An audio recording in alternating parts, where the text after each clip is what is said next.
पहले आदरणीय उदय प्रताप जी की एक कविता सुनिए और थोड़ा ध्यान लगा के सुनिए, गौर से सुनिए। चाहे जो हो धर्म तुम्हारा, चाहे जो वादी हो, नहीं जी रहे अगर देश के लिए तो अपराधी हो। अगर देश मर गया तो बोलो जीवित कौन रहेगा, और रहा भी अगर तो उसको जीवित कौन कहेगा। मांग रही है कर्ज जवानी, 100 सर कट जाएं, पर दुश्मन के हाथ न माँ के आंचल तक आ पाएं। जीवन का है अर्थ तभी तक जब तक आज़ादी हो, नहीं जी रहे अगर देश के लिए तो अपराधी हो। चाहे हो दक्षिण के प्रहरी या हिमगिरवासी हो, चाहे राजा रंग महल के हो या सन्यासी हो, चाहे शीश तुम्हारा झुकता हो मस्जिद के आगे, चाहे मंदिर गुरुद्वारे में भक्ति तुम्हारी जागे, भले विचारों में कितना ही अंतर बुनियादी हो, नहीं जी रहे अगर देश के लिए तो अपराधी हो। हम आप किसी क्षेत्र के हों, कोई भाषा बोलते हों, किसी धर्म का पालन करते हों, किसी जाति समुदाय से हों, किसी पार्टी से जुड़े हों, किसी व्यवसाय से जुड़े हों, देश के लिए सबको सोचना चाहिए। अगर हम देश के लिए नहीं जी रहे तो अपराधी हैं। अगर देश के ऊपर कोई संकट है, वो संकट चाहे बाहरी हो चाहे अंदरूनी हो, चाहे किसी विदेश की तरफ से हो या देश के अंदर से हो, उस संकट से लड़ना हर भारत के नागरिक का कर्तव्य है। अगर देश के संविधान पर, देश के लोकतंत्र पर, देश की कानून व्यवस्था पर, देश की एकता अखंडता पर कोई खतरा आता है, कोई हमला होता है, कोई उसे प्रभावित करने का प्रयास करता है, तो हम सब की जिम्मेदारी बनती है कि हम उसको विरोध करें, उसे बचाने के लिए लड़ें। देश के संविधान को, देश के लोकतंत्र को, देश के कानून को बचाना देश को ही बचाना है। अगर देश में लोकतंत्र और संविधान और कानून खत्म हो गया तो देश नहीं बचेगा। ये भूमिका मैं इसलिए बना रहा हूँ कि जो बातें देश की एकता अखंडता, देश के संविधान, देश के लोकतंत्र को प्रभावित करती हों, उनमें हमें जाति, धर्म, समुदाय, भाषा, क्षेत्र, पार्टी से ऊपर उठ के सबको एक होकर लड़ना चाहिए इसे बचाने के लिए। ये देशभक्ति है। जिस तरह हम स्वतंत्रता आंदोलन में, देश की आज़ादी की लड़ाई में एक होकर अंग्रेज़ों से लड़े थे, अगर हम एक होकर ना लड़ते तो अंग्रेज़ देश छोड़कर ना जाते। अंग्रेज़ों की पॉलिसी यही थी, डिवाइड एंड रूल, लोगों को बांटो और राज करो। तो देसी राजा भी, देसी शासक भी अगर ये काम करते हैं तो वो भी अंग्रेज़ों के पैटर्न पर ही, अंग्रेज़ों के पदचिन्हों पर ही चल रहे हैं, और हमें उसी तरह एकजुट होकर लड़ना होगा जिस तरह हम अंग्रेज़ों से लड़े थे। अब मैं असली मुद्दे पर आता हूँ। ये जो 7 अगस्त को लोकसभा में विपक्ष के नेता श्री राहुल गांधी जी ने प्रेस कॉन्फ्रेंस करके एक बम फोड़ा है,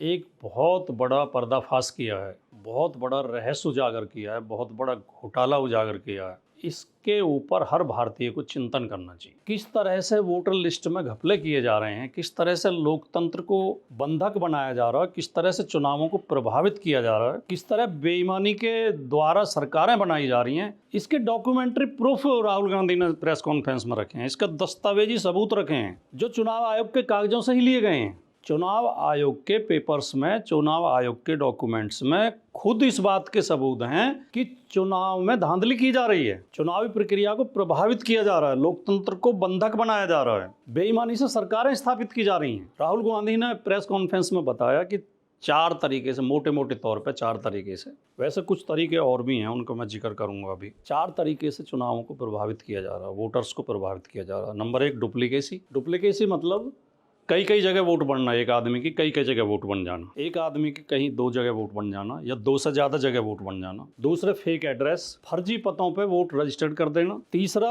एक पते पर ढेर सारे वोट बना देना, बल्क में वोट बना देना। और चौथा, फार्म 6 का दुरुपयोग करके, फार्म 6 होता है नए वोटर के लिए, नए वोट बनवाने के लिए, जिन लोगों की, जिन भारतीय नागरिकों की आयु 18 वर्ष हो गई है, वो फार्म 6 भर के अपना वोट वोटर लिस्ट में शामिल करा सकते हैं। तो फार्म 6 का दुरुपयोग करके बेईमानी करना, ये 4 तरीके राहुल गांधी ने बताए हैं। यद्यपि मैं इसमें और जोड़ दूं, जो सबको पता है, कई बार उठे हैं, कि वोट काटना भी इसमें एक खेल है। जैसा अभी बिहार में कोशिश की जा रही है, 66 लाख मतदाताओं के नाम पर तलवार लटकी हुई है। मतदान के दिन मतदान को प्रभावित करना, कहीं पुलिस लगा के, कहीं गुंडे लगा के, जहाँ विपक्षी पार्टी के वोट पड़ रहे हों वहाँ कम वोट डलवा देना, और जहाँ सत्तारूढ़ पार्टी के वोट पड़ रहे हैं वहाँ फर्जी वोट करा देना, ये भी एक तरीका है। काउंटिंग में बेईमानी करना भी एक तरीका है। जीता ए प्रत्याशी है और सर्टिफिकेट बी को दे देना, ये भी एक तरीका है, ये कई जगह हुआ। ईवीएम को खराब कर देना, ईवीएम को धीमी कर देना, और फिर वीवीपैट में धांधली करना गिनती में, ये भी एक तरीका है। लेकिन राहुल गांधी ने अपनी प्रेस कॉन्फ्रेंस में ये 4 तरीकों का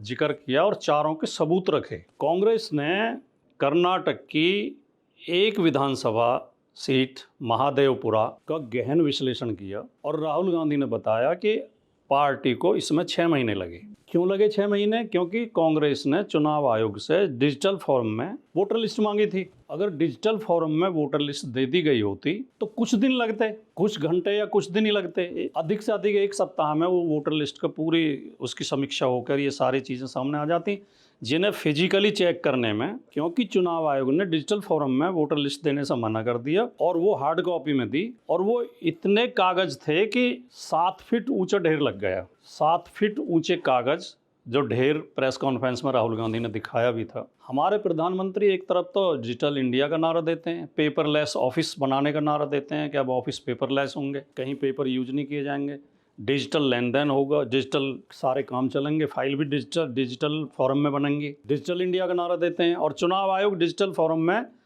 वोटर लिस्ट देने से मना कर देता है, क्योंकि चुनाव आयोग को पता था कि जो उन्होंने धांधली की है वो बहुत जल्दी पकड़ में आ जाएगी। और अगर हम हार्ड कॉपी में देंगे, अगर पेपर में देंगे, तो इन्हें बहुत टाइम लगेगा इसे चेक करने में। लेकिन मैं कांग्रेस को धन्यवाद देना चाहूँगा, कांग्रेस के कार्यकर्ताओं के परिश्रम को धन्यवाद देना चाहूँगा कि उन्होंने 6 महीने लगकर, और लगभग 50 से ज़्यादा कार्यकर्ता इस काम में लगे, और एक एक वोटर लिस्ट का एक एक नाम चेक किया, उनके मिलान किए, उनके एड्रेस ढूंढे, उन एड्रेस का फिजिकल सर्वे किया, भौतिक सत्यापन किया, तब जाके 6 महीने में वो ये धांधली पकड़ पाए कि महादेवपुरा विधानसभा सीट में 1,250,000 वोटों का घपला है। राहुल गांधी ने बताया कि इस एक विधानसभा में 1,250,000 वोटों का घपला किया गया है, और इसलिए इन्हीं वोटों के बूते पर बीजेपी ने ये लोकसभा, बंगलौर लोकसभा जिसकी ये विधानसभा सीट है, जीती। मैंने एक हिसाब लगाया कि पूरे भारत में 4,123 विधानसभा हैं। अगर इसी तरह एक एक विधानसभा का विश्लेषण किया जाए तो 2061 साल लगेंगे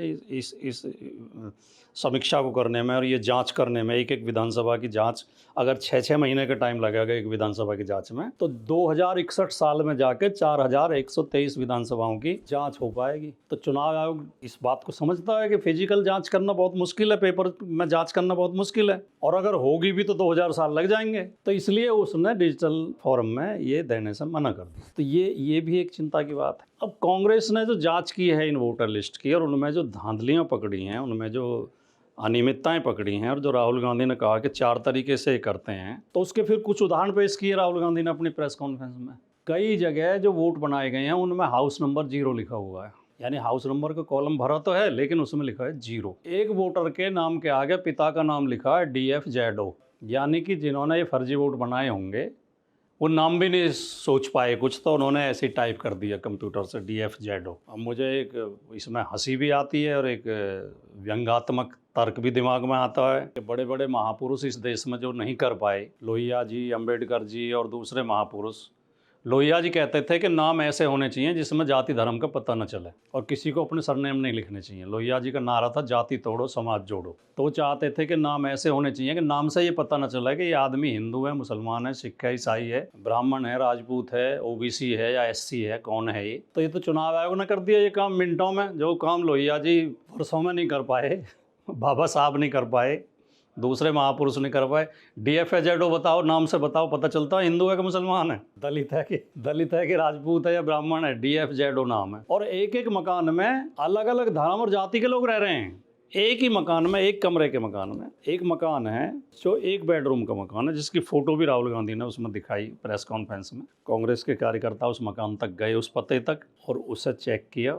उसमें 80 वोट बने हुए हैं 1 बेडरूम के मकान में। आमतौर पर जितने वोट होते हैं उससे डबल आबादी होती है, 1.5 गुनी तो होती है, क्योंकि जो माइनर बच्चे होते हैं उनके वोट नहीं होते। अब 2 बालिग, 1 पुरुष महिला कहीं रह रहे हैं तो उनके 1 या 2 बच्चे भी होंगे, तो कम से कम 120 लोग इस मकान में रह रहे हैं। 80 वोट अगर हैं तो 120 से 150 के करीब लोग इस मकान में रह रहे हैं, जो 1 बेडरूम का मकान है। 1 बेडरूम में 120 लोग सोते हैं, और उनमें अलग अलग धर्म और जाति के लोग हैं। उसमें दलित भी हैं, ब्राह्मण भी हैं, राजपूत भी हैं, मुसलमान भी हैं। कितना बड़ा काम कर दिया चुनाव आयोग ने। एक आदित्य श्रीवास्तव हैं, आदित्य श्रीवास्तव की महाराष्ट्र में भी वोट है, वाराणसी में भी वोट है, प्रधानमंत्री जी के चुनाव क्षेत्र में, लखनऊ में भी वोट है, और बंगलौर की इस विधानसभा में भी, महादेवपुरा में भी वोट है। 4 जगह वोट है, और श्रीवास्तव जी ने चारों जगह अपनी वोट डाली है लोकसभा चुनाव में, क्योंकि चुनाव अलग अलग चरणों में होते हैं। आज यहाँ चुनाव हो गए, फिर 1 हफ्ता बाद दूसरी जगह हुए, फिर उसके 1 हफ्ता बाद तीसरी जगह हुए, और पता नहीं ये आदित्य श्रीवास्तव कोई सही में आदमी है भी या नहीं है,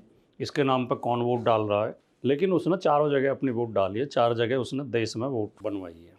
एक शकुन रानी है, शकुन रानी ने फार्म 6 से वोट बनवाई इसी चुनाव में, 2024 के चुनाव में। फार्म 6 का मतलब है नया वोटर, जिसकी उम्र अभी 18 वर्ष हुई है 1-2 साल में ही। तो उसकी उम्र होनी चाहिए 18, 19, 20 या 21 या 22 ज़्यादा से ज़्यादा। शकुन रानी की उम्र है 65 वर्ष। और ऐसे ऐसे बहुत वोटर हैं जिनकी फार्म 6 से वोट बनी है और उनकी एज जो है वो 65, 70, 75, 80 साल है, 85 साल तक भी है। और शकुन रानी की 2 जगह वोट बनी हुई है फार्म 6 से, यानी पहली बार इस बार वोट बनवाई है और दोनों जगह उसने वोट डाली है, इस बात का भी सबूत है। तो इस तरह की धांधलियां चुनाव आयोग ने की हैं और वो धांधलियां चुनाव आयोग की वोटर लिस्ट से स्वतः सिद्ध हैं, उसके प्रमाण उसमें मौजूद हैं। और चुनाव आयोग कह रहा है कि राहुल गांधी शपथ पत्र में ये बात कहें, शपथ पत्र दें हमें, तब इसकी जांच करेंगे। और अगर शपथ पत्र झूठा दिया तो और वो झूठा निकला तो उसके खिलाफ कार्रवाई होगी, उसमें सज़ा दी जाएगी। थाने में जब कोई रिपोर्ट लिखाने जाता है, कोई अपराध हो जाए और अगर ये नियम बना दिया जाए, पुलिस कहे कि अगर तुम्हारी एफआईआर झूठी निकली तो तुम्हें सज़ा दी जाएगी, तो कितने लोग एफआईआर लिखवा पाएंगे? कितने मुकदमे कोर्ट में लोग अपराधी बरी हो जाते हैं, अभियुक्त बरी हो जाते हैं। तो मुकदमा दर्ज करने वाले सब लोगों को सज़ा होनी चाहिए। कानून, जो न्याय प्रक्रिया है, जो न्याय व्यवस्था है, वो शिकायतकर्ता को और गवाह को संरक्षण देती है, उन्हें डराती नहीं है। शिकायत करने वाले को और गवाही देने वाले को किसी क्राइम में उनकी सुरक्षा की बात करती है न्याय व्यवस्था। पुलिस प्रोटेक्शन भी मुहैया कराया जाता है। मर्डर के केस में अगर कोई गवाह है तो उसे सुरक्षा गार्ड दिए जाते हैं। चुनाव आयोग उल्टा काम कर रहा है, शिकायत करने वाले से कह रहा है कि एफिडेविट दो और अगर तुम्हारा एफिडेविट झूठा निकला तो तुम्हें सज़ा दी जाएगी, यानी उसे डरा रहा है। तो क्या चुनाव आयोग ने तय कर लिया है कि भारत की लोकतांत्रिक व्यवस्था को ध्वस्त कर देना है, भारत के लोकतंत्र को ख़त्म कर देना है? और एफिडेविट पे आप कितनी कार्रवाई करते हैं शपथ पत्र पे, इसका उदाहरण भी हमारे पास है। उत्तर प्रदेश विधानसभा के 2022 के चुनाव के बाद समाजवादी पार्टी के राष्ट्रीय अध्यक्ष श्री अखिलेश यादव जी ने आरोप लगाया था प्रेस कॉन्फ्रेंस में कि बहुत जगह पर पीडीए समाज के वोट काटे गए हैं और ख़ास तौर से मुस्लिम और यादव 2 लोगों के वोट चिन्हित कर करके काटे गए हैं। तो चुनाव आयोग ने कहा कि हमें सबूत दो, और उसके बाद भारतीय जनता पार्टी के लोगों ने ये कहना शुरू किया मीडिया में और सोशल मीडिया में कि अब इन्हें पता चल जाएगा, अब इनके खिलाफ कार्रवाई होगी, ये सबूत दे नहीं पाएंगे। और समाजवादी पार्टी ने 18,000 शपथ पत्र दिए, बाकायदा स्टाम्प पेपर पे शपथ पत्र नोटेरी करा के चुनाव आयोग को दिए, जिसमें मतदाताओं ने ये कहा कि जो फाइनल सूची का प्रकाशन किया गया था, अंतिम सूची जो प्रकाशित की गई थी, जो दिखाई गई थी वोटर लिस्ट की, उसमें हमारा नाम था, लेकिन जब जो बूथ पर सूची आई थी उसमें हमारा नाम काट दिया गया था। उन 18,000 शपथ पत्र पर आज तक चुनाव आयोग कुंडली मार के बैठा है, उसमें कोई कार्रवाई नहीं हुई है। तो अगर राहुल गांधी शपथ पत्र भी दे देंगे तो ही आप क्या कार्रवाई करोगे? और राहुल गांधी को शपथ पत्र दे देना चाहिए, क्योंकि राहुल गांधी ने जो भी बोला है अपनी तरफ से कोई आरोप नहीं लगाया है। जो डॉक्यूमेंट हैं, जो दस्तावेज में मौजूद हैं चीज़ें, वही बोली हैं। और आखिर में मैं, चाहे आप भारतीय जनता पार्टी के समर्थक हों, भारतीय जनता पार्टी सदैव नहीं रहेगी सत्ता में, लेकिन अगर लोकतंत्र ख़त्म हो जाएगा, अगर ये धांधली शुरू हो जाएंगी, चुनाव आयोग की निष्पक्षता ख़त्म हो जाएगी, अगर चुनाव आयोग की साख ख़त्म हो जाएगी, उसका विश्वास, उसके ऊपर से जनता का विश्वास उठ जाएगा, तो नुकसान आपको भी होगा, नुकसान हर भारतीय को होगा। इसलिए मैंने शुरू में जो आदरणीय उदय प्रताप जी की कविता सुनाई ही थी कि चाहे जो हो धर्म तुम्हारा, चाहे जो वादी हो, नहीं जी रहे अगर देश के लिए तो अपराधी हो। देश की सोचो, वो पार्टियों की बाद में सोचना। अगर आप बीजेपी के भी वोटर हैं तो भी आपको ये चिंता होनी चाहिए कि लोकतंत्र खत्म नहीं होना चाहिए। जो चुनाव आयोग आज बीजेपी के लिए बेईमानी कर सकता है, वो कल दूसरी पार्टी के लिए भी बेईमानी कर सकता है। इसलिए चुनाव आयोग का निष्पक्ष रहना बहुत ज़रूरी है। कार्यपालिका और न्यायपालिका का निष्पक्ष रहना बहुत ज़रूरी है, तो ही लोकतंत्र बचेगा, तो ही न्याय व्यवस्था बचेगी। इसकी चिंता हर भारतीय को होनी चाहिए और हम सबको मिलकर इसके लिए आवाज़ उठानी चाहिए। आज जो जिसे गोदी मीडिया कहते हैं, जो बिका हुआ मीडिया है, जो मेन स्ट्रीम मीडिया है, उसमें सन्नाटा है इस खबर को लेकर, जबकि मीडिया में हल्ला होना चाहिए था इसको लेकर कि इतना बड़ा स्कैम उजागर हुआ, इतना बड़ा घोटाला उजागर हुआ, ये लोकतंत्र का घोटाला है, ये लोकतंत्र की लूट है, लोकतंत्र की डकैती है। इसमें हर भारतीय को चिंता होनी चाहिए और सबसे पहले मीडिया को चिंता होनी चाहिए, क्योंकि मीडिया की जिम्मेदारी बनती है। लेकिन मेन स्ट्रीम मीडिया में, इलेक्ट्रॉनिक चैनल्स में, न्यूज़ चैनल्स में, टीवी चैनल्स में सन्नाटा है। ये खबरें केवल सोशल मीडिया पे चल रही हैं, यूट्यूब चैनल्स पे चल रही हैं, यूट्यूबर इस आवाज़ को उठा रहे हैं। तो सबको मिलके, हर भारतीय को और हर पत्रकार को और हर राजनीतिक कार्यकर्ता को मिलके ये आवाज़ उठानी चाहिए और चुनाव आयोग पर दबाव बनाना चाहिए, और जिन्होंने भी इसमें ये धांधली की हैं वो सब जेल में होने चाहिए। नमस्कार, जय हिंद।